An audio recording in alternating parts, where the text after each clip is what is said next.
aberration, la retraite, on s'est battu pour la gagner, on se battra pour la garder, la retraite, on s'est battu pour la gagner, on se battra pour la garder.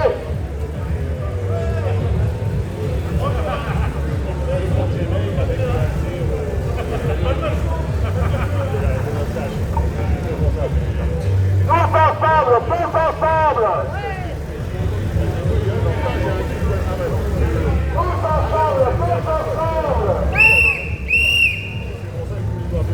Macron, tout réforme, on n'en veut pas. Macron, tout réforme, on n'en veut pas.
du patronat, de l'argent, il y en a dans les caisses du patronat, de l'argent, il y en a dans les caisses du patronat.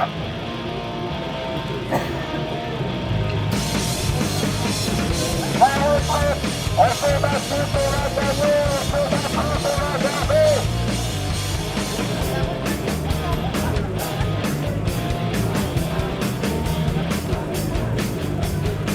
Vous êtes dans la misère,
Bonjour mes camarades.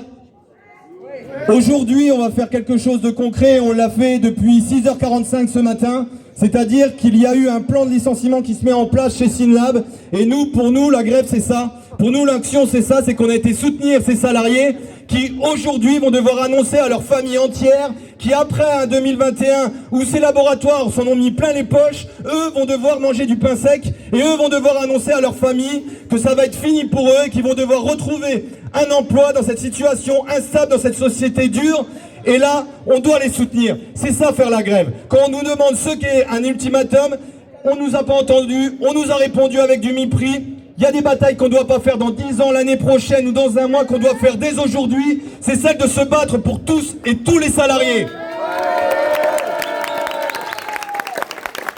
Et moi, je tire mon chapeau aux copains de l'énergie qui sont en grève depuis le 2 septembre. Aujourd'hui, ça fait un mois qu'ils sont en grève. Ils sont en grève pour leurs conditions de travail, mais aussi pour tous les usagers. Ils demandent une TVA à 5,5% pour casser la précarité que nous vivons tous au quotidien dans notre société. Bravo à eux, merci à eux.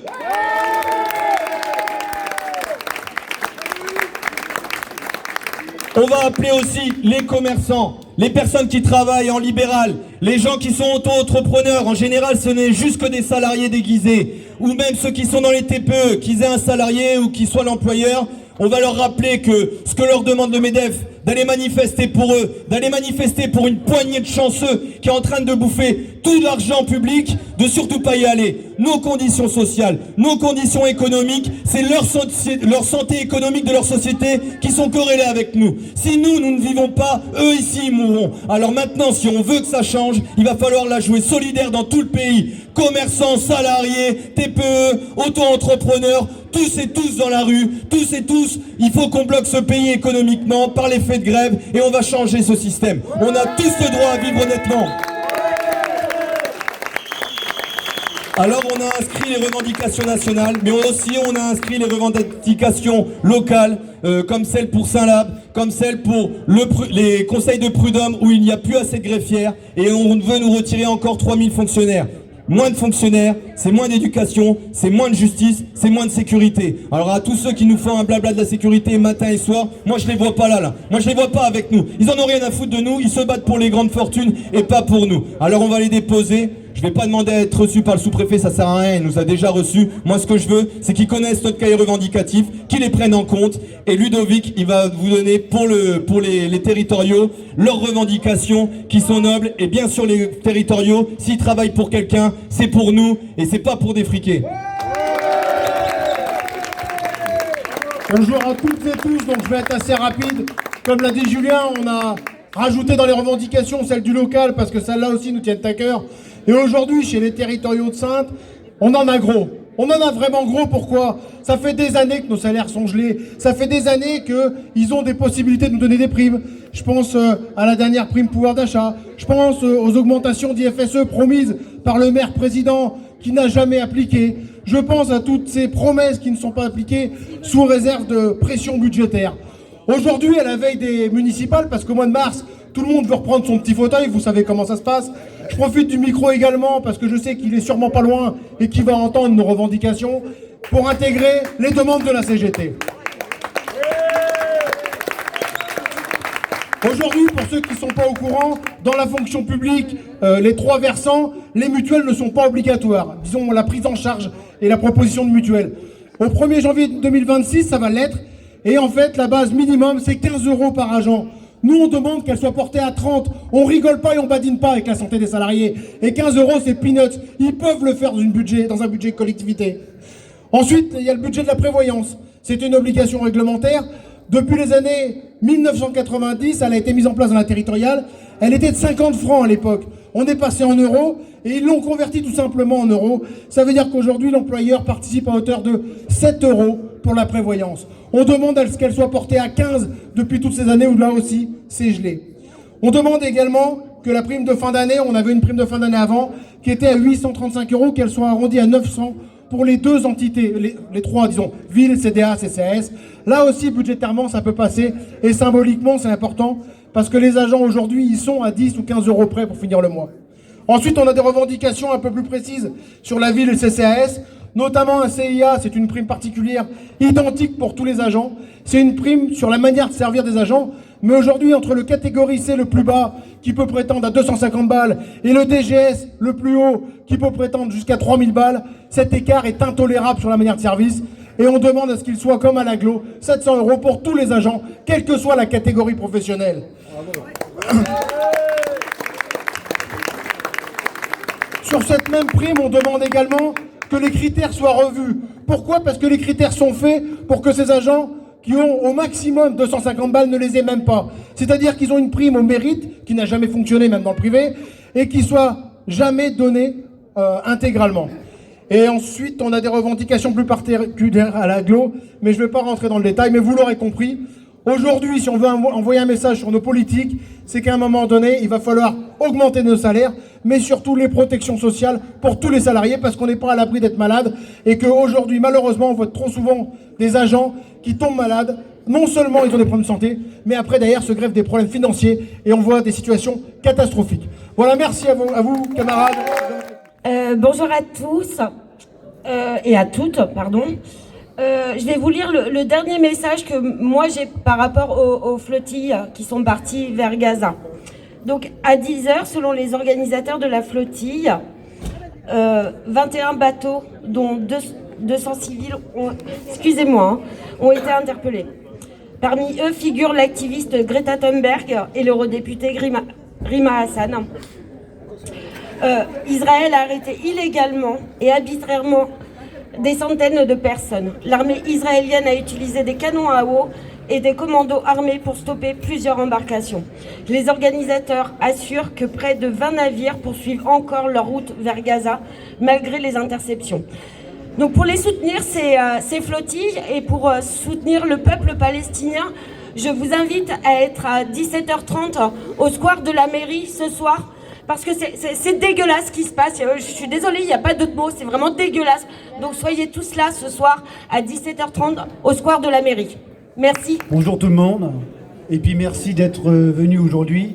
C'est bien cette solidarité et puis de faire un grand mouvement. On est moins nombreux que la dernière fois, mais le principal c'est qu'il y ait quand même du monde qui soit présent. Moi je tiens à signaler simplement que le peuple en a marre de ce Macron, de ce gouvernement. Arrivé à un moment, c'est tous ensemble qu'on arrivera à le déloger. Donc il faut se remonter les manches, sortir les doigts des fesses, et puis tous ensemble, on y va. Arrivé à un moment, il va peut-être falloir faire une pression au niveau de la mairie, au niveau des députés, au niveau de la sous-préfecture, parce que je pense que c'est ce qu'avec eux qu'on pourra aller plus loin. Parce que les manifestations, une journée par semaine, de temps en temps, je pense qu'on ne va pas tenir pendant 2 ans encore. Donc il va falloir le dégager rapidement, et tout ce gouvernement. Ensuite, les revendications, on en a plein d'idées, on les mettra tous ensemble sur une table, et puis on débattra là-dessus. Mais à mon avis, Macron, c'est démission, c'est tout de suite, c'est maintenant. Je pense qu'il y en a certains qui l'ont dit tout à l'heure, bloquons tout, bloquons l'économie, la rue est à nous. Arrivé un moment, il va peut-être falloir faire des manifestations jour et nuit. On est solidaires, on va trouver des personnes avec nous, des commerçants qui vont nous ravitailler. On l'a vu pendant les Gilets jaunes aussi. Il y avait beaucoup de solidarité, d'entraide. Et je pense qu'on peut encore le faire. Que ce soit ici, dans les rues, partout, dans les ronds-points ou devant les sous-préfectures. Mais à mon avis, on peut y arriver. Donc tous ensemble, on peut le faire. Merci à vous. Je suis militant CGT, mais je suis aussi impliqué en tant qu'administrateur de l'association de Boissier-Bellevue. Et je voulais justement en profiter pour saluer le travail qui est fait sur le quartier Boissier-Bellevue, quartier populaire de la ville, prioritaire. Et aujourd'hui, ils sont là. L'équipe de l'association Boissier-Bellevue est là, comme quasiment toutes les manifs, dans les cortèges, parce qu'ils se battent à nos côtés contre cette société qu'ils veulent nous imposer. C'est une société guidée par le capitalisme et dans laquelle, en fin de compte, on coupe tous les moyens nécessaires pour le vivre ensemble. Et voilà, je sais que le monde associatif est aussi impacté. J'avais déjà pris une parole sur les dernières mobilisations. Et le 11, le monde associatif est aussi appelé. Donc il y aura des événements. Je pense qu'effectivement, il faudra être à l'écoute. C'est dans votre calendrier, à noter avec une croix. Et donc voilà, je voulais simplement remercier encore une fois l'implication de toute l'équipe salariée bénévole de cette association qui œuvre sur Saintes. et qui, dans le quotidien, se bat et rejoint également les cortèges et fait balle pavée à nos côtés à chaque fois.